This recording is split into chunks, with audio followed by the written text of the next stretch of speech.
Police এখানকার police আমার আমি পুলিশের কাছ থেকে আমি নিয়ে দিচ্ছি। ওনার বউ করছে যে না আমার গোটা বাংলাদেশ আমার হাতের মুঠায়। আমি ভাই গ্রাম থেকে আসলে আমি কোনোদিন কাজ করতে পারিনি, আমি বুঝিও না। আমি বলছি যে তাহলে আপনি তো সরকারি চাই, উনি তো বলতে পারেননি মেয়ে মানুষ, উনি ছেলের চিকিৎসা করার জন্য দেশের বাইরে ছেলেটা বেটা হয়েছে, এটা তো জরুরি। আমি সুন্দর সময় আসি ছেলে ঢাকায় চলে যাবেন, একটা বার আপনার সঙ্গে দেখা করবো। উনি এত প্রেসিডেন্ট আসছিল যে আমার ফোন রিসিভ করে ভদ্রভাবে কথা বলতে হবে না, টাকা রিসিভ করে কথা বলতে হবে না।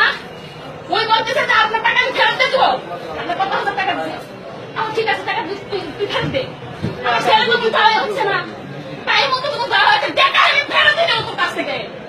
কারণ একটা কাজ করে করিসনি, ঢাকায় আমি পাসপোর্ট অর্ডার সই করে ভাই রিসিভ পাঠিয়ে দিচ্ছি আমার ছেলের কাছে। এরা যে কি দালালি করছে, পাসপোর্ট প্রিন্টিংই করেনি।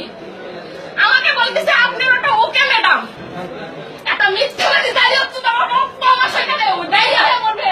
এরা প্রত্যেকদিন বলে রক্ত আমার হয়েছে, ওর প্রেশার উঠছে, ওর হাই প্রেশার।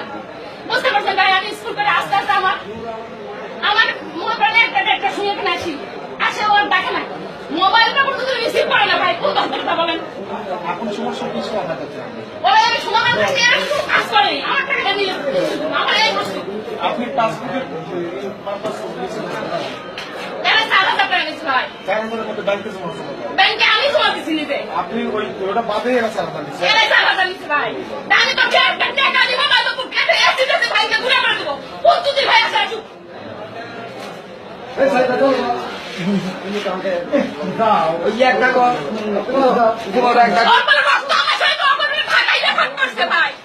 আমি আসার সাথে বলতেছি ওনার রক্ত আমার সাথে ওকে বউরা রেফার করে দিচ্ছি। তো বউরা কোন হাসপাতালে রেফার করছে আমার ভাই জিজ্ঞাসা করি, আমার ভাই বলবি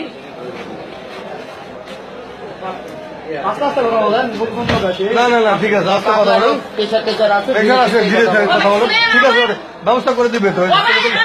আজ থেকে আমি 3-4 দিন থেকে উনি এক মোবাইল